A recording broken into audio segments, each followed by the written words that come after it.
जल चढ़ाने के लिए 5 स्थान हैं जहां शिव को जल चढ़ाया जाता है और शंकर उस जल को स्वीकार करते हैं, जिसको पंचगंगा कहा गया। 5 स्थान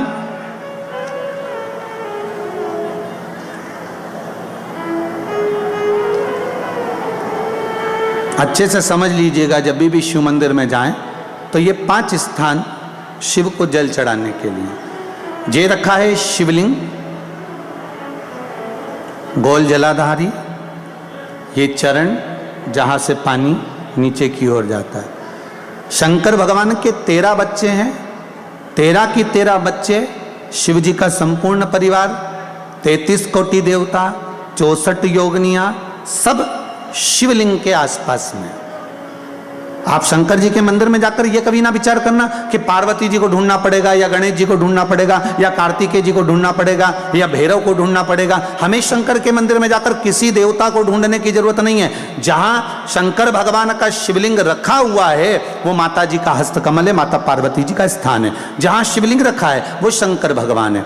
जहां जलाधारी है उस जलाधारी के पास में जहां पानी बहता है बीच में अशोक सुंदरी का स्थान है। जहां से पानी बह रहा है उसका राइट भाग वहां गणेश जी का स्थान है, लेफ्ट भाग कार्तिकेय जी का स्थान है। शंकर भगवान के ऊपर जो जल गिर रहा है वो शंकर भगवान की 5 लड़कियां जया, विषहरा, शामली बारी, दौतली, देव, ये शंकर जी की 5 बेटियां ऊपर हैं। जहां से पानी बहकर उस निकासी से, जहां नाली बनी रहती है, पानी जहां से निकलकर बाहर मंदिर के जा रहा है वो 33 कोटि देवताओं का स्थान है। इसलिए सारे मंदिरों की परिक्रमा हो सकती है पर शंकर जी के मंदिर की परिक्रमा नहीं करते, क्योंकि वो जल जो जा रहा है वो 33 कोटि देवताओं का स्थान है, उसको हम लांघ नहीं सकते।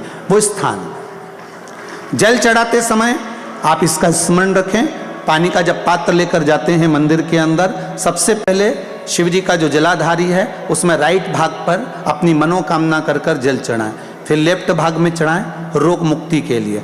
अशोक सुंदरी की जगह पर चढ़ाएं, ये 3रा स्थान। 4था स्थान माता पार्वती जी का जो कटी भाग है जहां पर शिवलिंग रखा हुआ है उस भाग पर जल चढ़ाएं, 4था भाग। 5वां भाग शंकर जी के ऊपर चढ़ाएं। ये 5 जगह पर जल क्रम वाइज चढ़ाएं।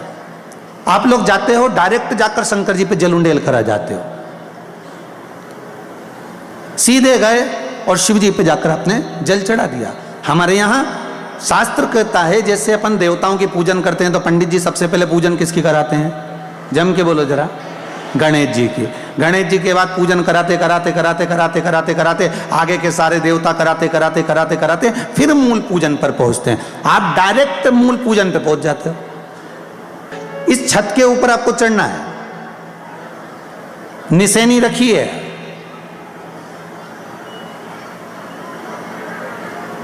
पाए लगे हुए हैं, आप कैसे चढ़ोगे? एक एक पाए पर पांव रखकर चढ़ोगे कि डायरेक्ट पहला पे रखोगे आखिरी पर? जम के बोलिए जरा, एक एक पाए पर पांव रखोगे ना कि धीरे धीरे हमको चढ़ना है।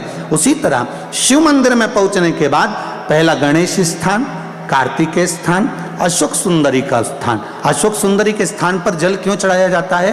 क्योंकि भगवान शंकर की सबसे छोटी लड़की जो है वो अशोक सुंदरी है।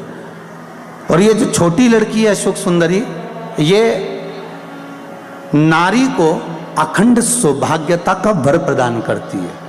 कौन सी नारी को? किस नारी को अखंड सौभाग्यता देती है?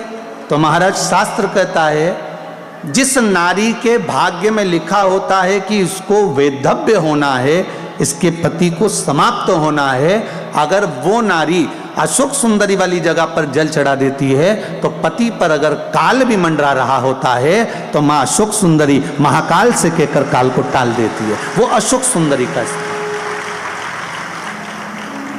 वो माता अशोक सुंदरी का